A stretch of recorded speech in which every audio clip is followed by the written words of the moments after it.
I'm Johnny Ray, and this is another episode of For Addicts from Addicts, real, raw, unedited, unprepared testimonies of people who have gone through the struggles of addiction and who have pulled themselves out. I am in Portland. I will travel to you. I'm here in Portland with wonderful woman of 5-hour recovery. Her name is Lisa. She has agreed to share her testimony and a little bit of her story with us. So without further ado, I'd like to introduce you to Lisa, and I'm going to get out of the shot real quick. You can center yourself. So Lisa. Yes. Tell us a little bit about your life. How was it for you growing up? It was nice actually. I can remember a little bit of it. I had a mother and father in the home, an older brother, very close-knit family, very kind of private family. My dad was a blue-collar worker, and my mother was a stay-at-home mom. We went to church on Sunday mornings and things of that nature. So it was a pretty normal childhood growing up for the most part, except for whenever I would go to like a neighbor's house. That was quite a bit of a different story. Teenage boys, you know, I don't know, thought I was very attractive. So a lot of bad things happened that I never told anybody about for many years, growing up especially, because you know my father would still be in prison. So wow. So abuse, trauma. Yeah, yeah. So I don't remember a lot about my childhood, but I do remember, you know, quite a few moments, accidents, you know, breaking a leg or something. I was, I guess, a very wild child. I was the one always in trouble. I think my parents knew that like right away because they taught me how to swim when I was under a year old. So I was water skiing at 5 and things of that nature. So I was very active, played a lot of sports, played all the sports really, except for basketball. Very outgoing, very active, very run around. I had ADHD, so back then they didn't know how to treat it, and they just wore you out. So that was pretty normal. My drug use started quite a bit too soon, though. Elders in the neighborhood, you know, or the teenage kids would, you know, get us drunk, get us high. How old? Grade school, like 4th grade. Wow, maybe, yeah. 4th grade. So then I figured 9 years old. Wow. I was smoking cigarettes at a very young age too. I wish I'd have known what it would have done, you know, in the future. I can honestly say that is the reason that I've never given my children a drink or drugs of any kind ever, not marijuana, not nothing. Even at adults, because I do have adult children now, so even as an adult, even though they're adults, I don't condone their use of anything like that. If they do it, that's on their own. It's not something that I encourage at all. Because I know what it did for me, which is a whole lot of nothing. So I went to 8th grade and wound up getting pregnant freshman year and dropped out of high school, flunked that year, and had my baby in my sophomore year, my oldest daughter. My parents were divorced a few years before that, and used to have to skip school to go see my dad, things of that nature. It was a really bad divorce, which really just encouraged my drug use. I think by 12 years old, I was drinking, smoking weed. I think I took acid the first time. My mom offered me cocaine, which I told her, you're crazy, you know. But then at 14, somebody else gave it to me and I took it. So, and then that just, you know, but before I was even high school age, you know, I was doing all these drugs, and it was really something that I didn't think was wrong, because like everybody I knew was doing it. I didn't know that it wasn't okay to be doing these things. I just knew I wasn't supposed to talk about it, you know. Right. Definitely don't go to school and talk about it, but I can remember doodling in, you know, grade school, doodling joints and pot leaves, and I mean, that's way too much knowledge for a child about those kind of things. So I made a point not to do that with my kids, but I can't say it worked, you know, but but, you know. Drugs are out there, Lisa, no I matter know, what. I know, right? The best thing you can do is equip them with the tools and just pray and hope that they get through it. Hope they listen to anything you say. So was it so you obviously were in active addiction during high school, right? Did you graduate? No, I didn't. I got my GED junior year. After I had my daughter sophomore year. I mean, I needed a job, so I went back junior year and got my GED. Didn't study for it or anything. I just was like, here, knocked on the door, give me the test, and then left. Graduated that year, got emancipated, and tried to go to computer career institutes. But I was 17. I was working at McDonald's, had a baby, was using drugs. You know what I'm saying? It was just, although my head was in the right direction, my lifestyle was not going to permit the success. I mean, period. That was really hard. I started getting gray hair then, you know, so, you know, it was like, obviously stressful. So, I also, my daughter was, father was alcoholic and drug user, and I mean, he was 16 when I met him. I was 13, I think, and it was, I mean, like 13-year-olds just don't make good decisions, you know, period. And that's when you had your first child? Yeah, I had her at 15. 15 years old. Yeah, and that was actually my second pregnancy. So my mother, for some reason, thought it was better for me not to be on birth control physically, but then let the boyfriend move in, you know, and expected me not to get pregnant. I don't understand that, but she was on drugs. She was a heavy cocaine user after my parents divorced, IV drug user, so she wasn't at home a lot. And now I can understand why her thinking was just a bit skewed, because I've been there now. So it was hard to be a child because I didn't have time to be a child. It was something I didn't really want to be anyway. you know those kids. You always have the one that wants to grow up so fast, and they have no clue what they're getting into. That was me, poster child for. The goldfish crackers, I'm the one going the wrong way. It's like, it's a great analogy. My dad used to put my name over the box on the fish that was going the wrong way, so I figured that's me. Okay, it's me. I'm that goldfish. Yeah, I'm that goldfish. I'm that girl. Yeah. So, yeah, a second generation prodigal child though. So fruit does not fall far from the tree. I found out I'm fruit from the same tree. So, and then my kid, I have an older daughter that followed in my footsteps. Unfortunately. Whether I wanted her to or not, whether I asked her to or not, she just kind of did it anyway. So, but anyway, so growing up was tough. I got a job at McDonald's downtown on 6th and Main, and are you originally from Portland? I was born here. Yes, I was born here. My grandmother was born in Lake Oswego. My dad was born here. Went to Grant High School. I went to Franklin for a minute, Centennial High School, and then an alternative school because I was pregnant. And that's where I graduated or got my GED from. I went to computer career institutes because I knew that computers were going to be the thing. This was early 80s. This was like 1983 or 84. And I knew that's where I wanted. I was really good at fixing things because apparently I would throw things in my sleep, like my alarm clock. Had to learn how to fix them. So I was very naturally good at that stuff.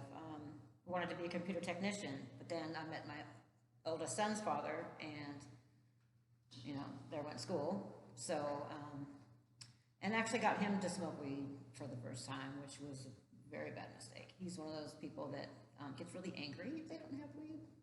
Yeah. And only person I've ever known, well, I've known two that are like that now, but at that time, I've never even seen anybody that got angry when they didn't have weed. So it's just kind of different, but I mean, it is what it is.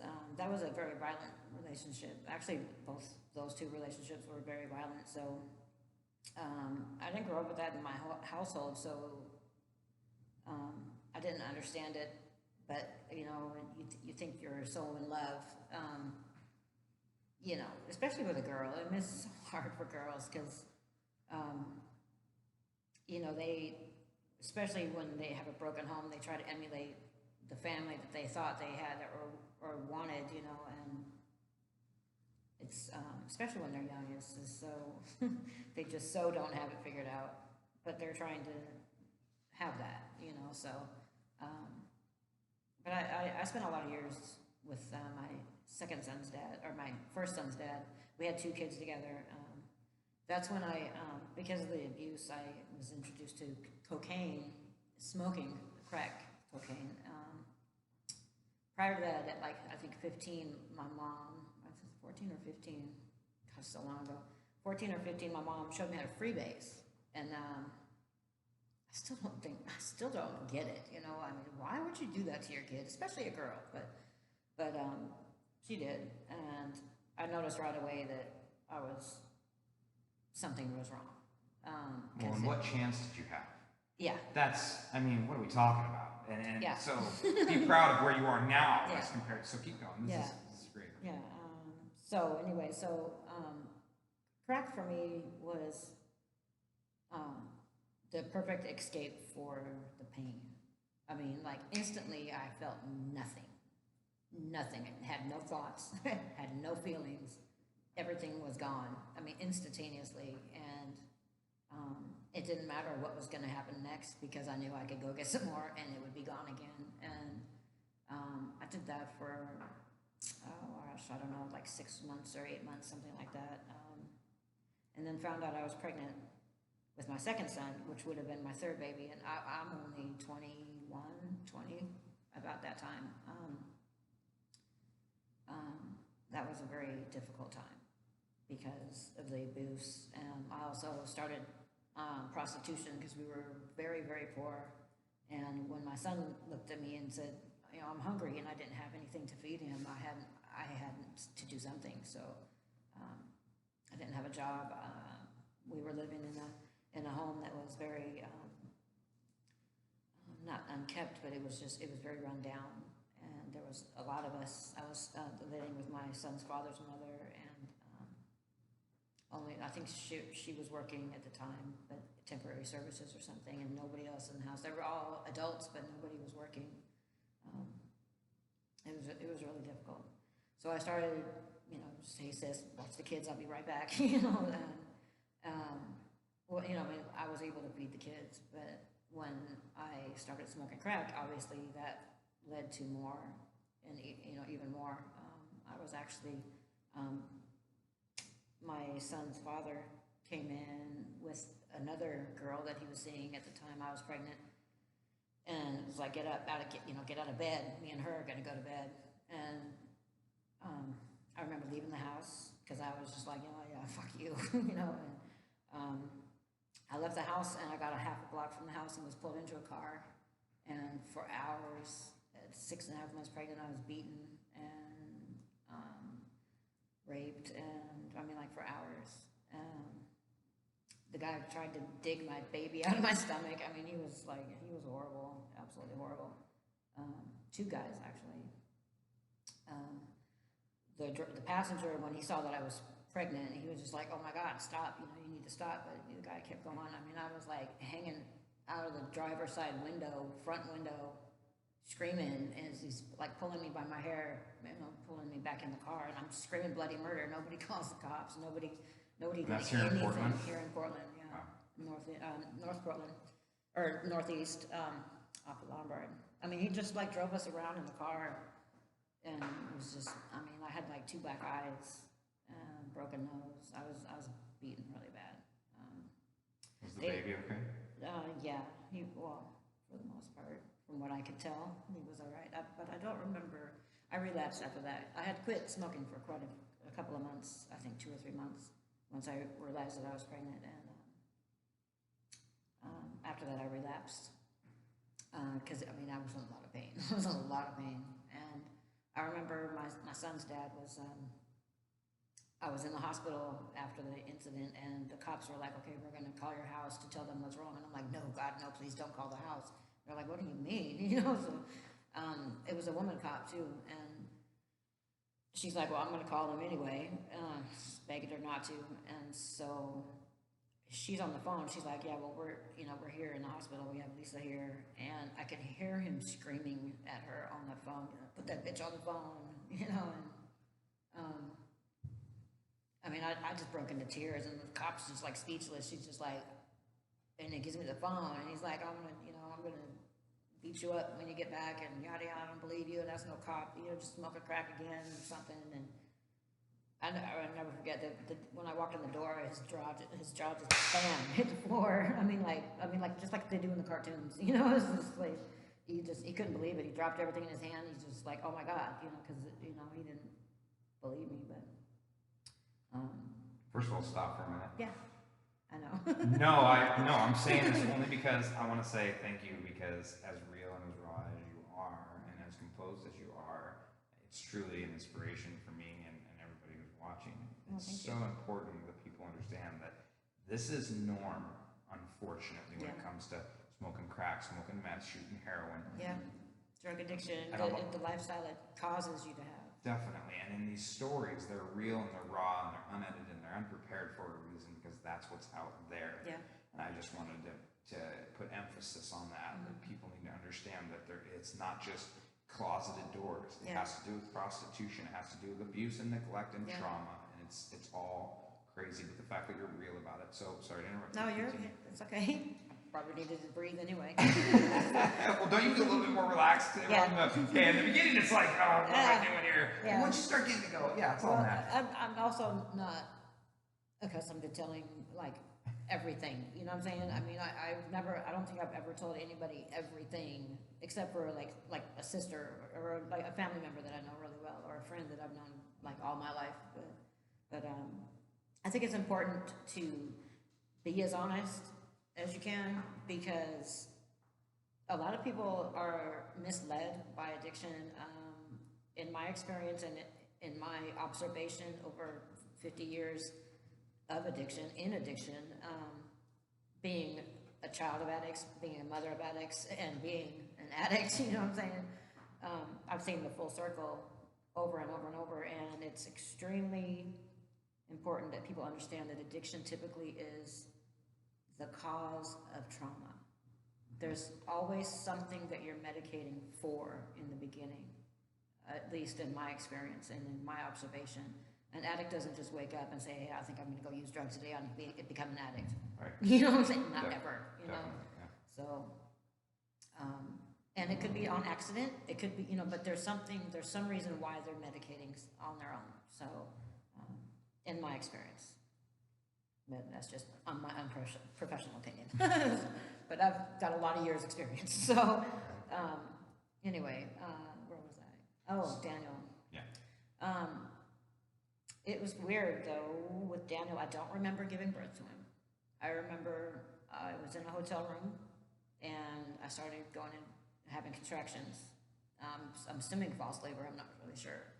Weren't really bad, so I called a cab and went to the hospital, and next thing I know, I wake up and I have no stomach. I'm like, where's my baby? And my mother my mother-in-law instantly comes in the door and says, the baby's okay, I've seen him, but you can't see him until we go to court. And I'm just like, what? You know, and start freaking out, you know, and she's like, no, I'm gonna go to court with you. It's gonna be okay, but you're gonna sit here and you're gonna shut up and you're gonna wait till Monday. And I was just like, wow, okay. You know, I mean, I like literally was gonna freak out. And I used to call him my angel baby because it was a miracle that he survived the pregnancy because of the abuse and the drugs and the rape. And I mean, that doesn't even count the rapes that happened when I was prostituting, you know, so it's really unfortunate for him, you know, that I was doing that. Sorry, I don't usually talk about him because he died almost 2 years later in a house fire at his grandmother's house. And to this day, I so regret all the things that he had to go through and that he didn't deserve and that he didn't understand. He died in a house fire, and I'm sure he was just scared mostly. He was the only one conscious besides their father, who was on fire when the neighbors put him out. But I had a dream about me telling the father that the only way I can explain it was I had a flash picture the split second before I woke up, like 2 weeks after we met, about him. He was sobbing.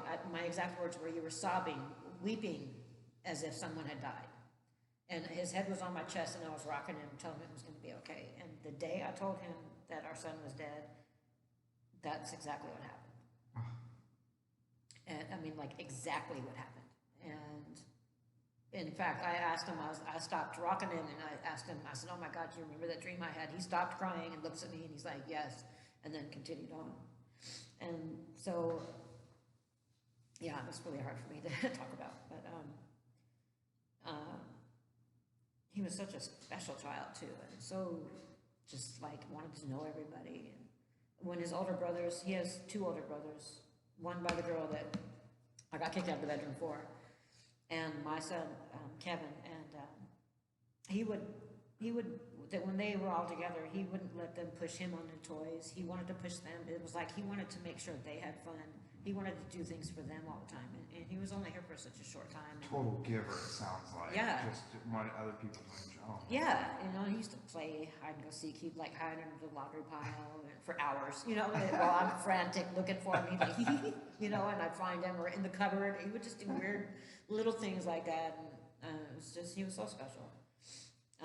But he knew he was going to go because the last night I saw him alive was May 17th, and 1991, and all he did was kiss and hug me goodbye, tell me he loved me for like 8 hours straight, like all night. He was so excited, he couldn't sleep, he kept trying to wake up his brother.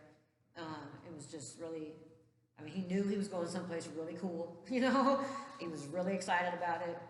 I'm sure he didn't understand what happened at the time.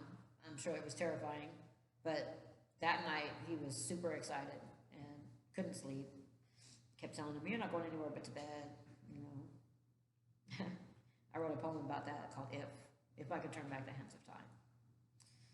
So that's probably just the first in a long line of poems that would be to him or about him. So although he was only here just like 21 months, there's, you know, a lot I don't remember. I blocked a lot of that out for obvious reasons. But that was the most difficult time of my life. I mean, like I don't think there's ever, unless it happens again, there's never going to be something that difficult. Were you using a lot after that? Huh? Were you using a lot after that? Did that trigger more of an addiction than you Actually, had? I didn't use I was still smoking pot, but I didn't use any hard drugs for quite a while after that, which is almost amazing because you think I would. I did drink heavily though. I mean, I was shit drunk, just so drunk, driving like this down the freeway, you know, I mean, just like drunk. And I mean, I can remember going to a nightclub and guys were like, "Why don't you smile?" And I'm like, "For what?" You know, and it was, you know, it's just empty, you know, it's completely empty. And so off and on, I mean, I binged a lot. Over the years, started stripping, worked at the Mustang Ranch, did whatever I could to get as much money as possible. I was trying to buy a house at 25, which I got screwed on the contract though, but the only place there wasn't a dollar sign was in the balloon payment, and you know, the guy knew what he was doing. I didn't have a clue, but I knew I needed a house. I needed something I could have, you know, not keep moving every 6 months, you know, things like that. It was just too stressful, and I wanted to have a foundation. I wanted, you know, because I knew, like when I was growing up, we had a house, we had the dogs, we had the cats, we had fish in the tank, we had a garden in the back, we had everything we needed, and you know, I was just trying to get all that back, and you know, guys were just like, you know, I treated them the way they treated us, you know. I was like, "Hey, you know, you want to go to my house? Okay, no, how about your friends?" You know what I'm saying? You know. I didn't, I mean, it was not like I was heartless, but I wanted nothing, you know, other than what my immediate needs were. And everything else was, you know, like way down the list of priorities. So from 25 until 53 years old, during that time frame. I off and on, I got into church after Nice. yeah, I began going to church just before, I think I met was it after? Gosh, I don't know. I met my two youngest kids' dad. Oh, I did forget a huge piece though. My oldest daughter, the reason I wasn't talking about her quite a bit was because when I met my son's dad, he's African American. My daughter was white, and her father met him, and then disappeared with her for like 8 years. And that's why like at some points I'll talk about her only, and then only the boys because it's so separated in my head. So when my son died, she was gone. He brought her back at 12 and just like dropped her back off. And so that was very difficult. I tried my hardest to keep what I was doing for work away from the home. I mean, I didn't talk about it. I didn't bring anybody home. I didn't do anything like except for party. You know, that's what I did in my house, was just party. But I tried to be very cautious. I mean, like almost overly cautious about who I brought around because I have a daughter. And then I have a stepdaughter also, and her cousins were always there. So I always had like 3 or 4 teenage girls around. So I was very overly protective, you know, and overly made sure they knew how to use condoms, made sure they, you know, knew what boys were thinking other than what they're saying, because what they're saying is probably bullshit, you know, the typical, you know, this is how boys really are, you know what I'm saying? So, you know, because I wanted to protect them. I wanted to prepare them for what's really out there, because what's really out there is not fun. I used to tell my daughter, I don't know why you're in such a hurry to grow up. It's not like I'm having, it only looks like I'm having this much fun. So, yeah, you're right. You know, because it really wasn't fun. I mean, I just had to wear a smile. I became the professional actress, you know, so Yeah. everything's fine. I'm great. Yes, I like you. You know, how much money do you have? You know, kind of thing, you know? Yeah. So, definitely the mask. Definitely the mask for everything. I had a mask for everything, every occasion. Never the true self, which is what you're getting right now. So Nice. Love it. So when was it finally too much, and when did you stop? It was too much a long time ago. A long time ago. I just didn't know how to stop. Everybody I knew that ever went to recovery always got out and started using again. So I'm like, why go to recovery? I mean, it's like, what are you thinking? You know, why are you wasting your time? You know, so, and I also didn't think I had a problem. I think I was a functioning addict. I mean, I had the house, I had the cars, I had the money, I had everything I needed, everything I wanted. So did my kids, and so I didn't think there was anything wrong with me. And when I was growing up, this is what people did. You know, so. You know, Nothing was out of the norm. Exactly. Right. You know, I'm a product of the '60s, so you know, that's just how it was. And I mean, I thought people that didn't do drugs and drink were really weird. You know, it's like, what's wrong with you guys? Almost lame. Yeah. You know. Yeah. Exactly. Exactly. Yeah. You know. And you know. Yeah. It's. I mean. Yeah. It's really sad that. That's what you think, because that's so not the case. Anyway, so I have at 33, or 32 and 33, 31 and 33, I had 2 more children, Adriana and Elijah, and I started going to church, and I tried really hard to stay clean and sober. I white-knuckled it off and on for years and years. But there was, I remember their father asking me once, you know, what is wrong with you? Why do you keep doing this? Why do you keep, you know, relapsing, running off for a weekend, smoke a crack or whatever? And I was like, it feels like there's a hole in my soul. Because that's exactly what it felt like. I mean, like there was this big, huge emptiness that I could not fill with no matter how much money, no matter how much drugs, no matter how many men, no matter what I had, no matter what I did, there was nothing that would fill it. And until I was a full-fledged adult, and my sister took me to a very small church that was in Vancouver. I can't remember the name of it, but it was just like maybe 15 people. And the lady said, is there anybody that needs to accept Christ? And my sister threw my hand up.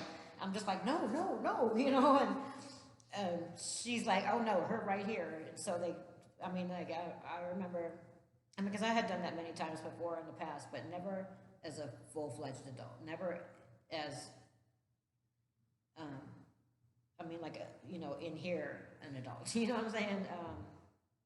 And I just remember, bawling my eyes out and having to snot down to the floor and, on my knees. And that really changed a lot in me. Because I accepted Christ the first time when I was 4. So, I was always very, very intrigued by the story, ironically enough, of Mary Magdalene. But to me, the passion that she had for Christ when she washed his feet with her tears, and the fact that I cry a river every time I cry, I mean, like literally, and had long hair to wash and dry. I mean, the passion that she felt, I mean, that was, to me, that's, even as a child, I mean, that was the purest of love, you know what I'm saying? What she got from him was unconditional, everybody else hated her, so that story always resonated with me for some reason. And then, of course, I became a prostitute, which is really kind of ironic, but it's like, but that's why I have long hair, I cry a river every time I cry, so I kind of get it. And if I ever met Jesus, I would do the same thing. So. Well, and he would totally wash your feet. Right. There's tons of stories where he broke down and brought himself down to our level and talked to us like we were all even and all equal, and he loved us all. Yeah. Jesus is a very important part of everybody's story. Some are aware of it. The creator of some sort. Yeah. Right. No matter what they call it. I hate to put him in a box because technically he can be whatever he wants. You know what I'm saying? So he, she, it, whatever. If he wants to be an alien, he can be an alien. So whatever it is out there, we all know it's there. We all know. I mean, because if you look at the vastness of space, it would be a really waste of space if we were all that's it. Really. And, there's too many things we can't explain. Yeah. So now that you're clean, what do you do? Well, I got tired of the lovelessness. I got tired of everybody's fake. I got tired of I'm your friend, and then like girls. It's like, oh yeah, hi Lisa, how you doing? Oh, okay, and then dipping with my boyfriend every chance they got. It's like, okay, really? So I'm either gonna kill you now, or I'm just not even gonna associate with you. And it took me a long time to realize that it's not them really technically that's the problem. It's the drugs. Drugs make people do. I mean, look at me. I did all kinds of messed up shit that I would never do typically. Now that I'm in recovery, I stopped recovery. This time I've only been in recovery once, for about 6 months, and I'm almost to my 6-month mark now. I got the 12th. This month will be 6 months. My clean date is 3/12/2020, and I've been in recovery for exactly a month, 6 months, I mean. But my clean date changed after a week. So the first thing I did before I even walked in the door, I told God, I'm like, look, this is it. I can't do this anymore. I felt like I was going insane. I acted like I was going insane. I looked like I was going insane. And I knew there was something wrong. I kept hearing these voices, like my children begging me to come back to their side. Come back to our side, Mommy, and had a lot of very deeply spiritual experiences that I can't explain, straight out of the Bible type stuff. And I just got to where I was either going to jump off a building or I needed to stop. And jumping off a building is not an option. So when I was first in recovery, I remember being in this room. This was my home group called Burnside Blues. And I was in this program in the same building. And the amount of love I got for no reason at all, just because I was here, was unbelievable. It was life-changing. They say now to me, if you really want to fuck off your high, go to recovery. You know what I'm saying? Because it'll mess up your relapse every single time. Once you've tasted it, it's like once you've tasted the reality, you can't go back to fake. And that's what drugs is. All that is just a cloak and dagger story. Smoke and mirrors and flashing eyes, gnashing teeth. You know what I'm saying? It's I'm your friend, but I'm gonna stab you in the back when I hug you. And there's none of that here in the recovery that I've experienced. So I came back.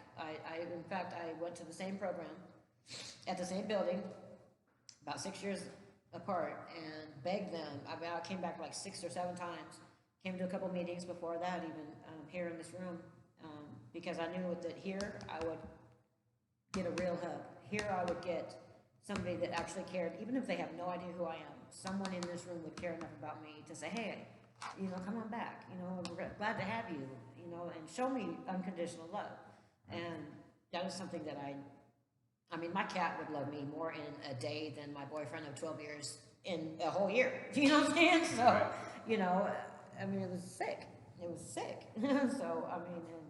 So before we wrap this up, yeah. tell me a little bit about the building and what you want to do or what your ideas are. Oh, the building? Yeah, well, it's my family's building. My grandfather bought it in the early 1900s. It's a 52-room hotel called the Stewart Motel, Stewart Hotel. And it's notorious for being a brothel originally, Shanghai tunnels, drug addiction, pedophilia, I mean, death. When I lived there, there was 3 or 4 people that died in the building from overdose or whatever other issues. What I really want to do with that building is turn it into something positive. I want to change people's lives for the better. I want to start outreach, some recovery housing, have recovery groups there if I can. Anything that is positive. I want to change the entire atmosphere there. I want to smudge it and pray over it and douse it with holy water with a freaking fire hose. You know what I'm saying? I mean, because bring on the Jesus. You know, I'm looking forward. You know, exactly. I mean, because like, I mean, So awesome. if you walk into that building, you can feel the negative energy, and I mean, you can feel it. I can sense. I mean, because I have like some sort of gift. I don't really call it a gift because for me it's a curse, but I have visions. I have dreams come true. I have, you know, I can hear things that everybody else can't, they say. And spiritual gifts are a real thing.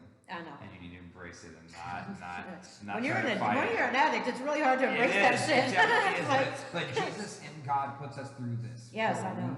Yes, and I get that, and I've always known that. My last poem, Surrender, well, not my last poem, but my 18th poem, Surrender, was exactly about that. It's like I used to shake my hand at the sky to asking him why, but then I realized it was me that didn't have ears. It was me that caused all these things, not him, and it was my free will. Damn it, you know what I'm saying? So, you know, it's Well, thank you. Yeah. So much for your story. Thank you. Lisa, you have been a huge part of our recovery. Thank All you. of your input. I can't wait to hear about we're going to put together a poetry group. Yeah. That I'm seeing poetry from other people there online. I've seen so that too, yeah. Obviously, we're going to get those people together. And it's not just on the 5-hour recovery group. There's other groups that I belong to here in Portland, a whole lot of them, and the people are starting to post their poetry there too. Nice. Yes, Absolutely yes. amazing. Plug it. Where is it at? Where can you find it? Gosh, I don't have my phone with me, but there's what is it? Relentless Love in Recovery, 503 Mafia, Brothers and Sisters in Recovery, Portland, Oregon Recovery, Portland Recovers. I mean, I got like a whole lot of them. Narcotics Anonymous, Recovery. I mean, there's like, if you look on Facebook and just look in groups and look at recovery groups, there's, I mean, hundreds, it seems like. I mean, there's such a large community of recovery in Oregon. It's amazing. I mean, it really is. NA is huge. I'm glad to see a different twist, because I mean, NA may not be for everybody, you know, Right. you know, I mean, the more the variety, I mean, because right now it's all cut and dry, cookie cutter, you know what I'm saying? And there needs to be, nobody is cookie cutter. Nobody, you know what I'm saying? Every case should be handled individually. Exactly, you know. Coming back into the Yeah. shop. Yeah. Oh, absolutely wonderful. Amazing. Most of the time I kind of talk a little bit, but man, who needed to? You were absolutely amazing. So I'm Johnny Ray. Hi. Lisa D. This is another episode of 4 Addicts from Addicts. If you want to share your testimony with me, you can email me at 4addictsfromaddicts@gmail.com. You can find 5-Hour Recovery on Instagram, YouTube, Twitter, Facebook. Yeah, any kind of social media platform. Our website is in the process of being built, where we can get some resources available for people in different areas. Like I said, I'll go to Portland, I'll go to wherever you're at, and I'd love to hear your story. So thank you, Lisa, for helping save lives. Thank you for a wonderful, real, raw story. And for you guys, thanks for listening. So thank you. Bye.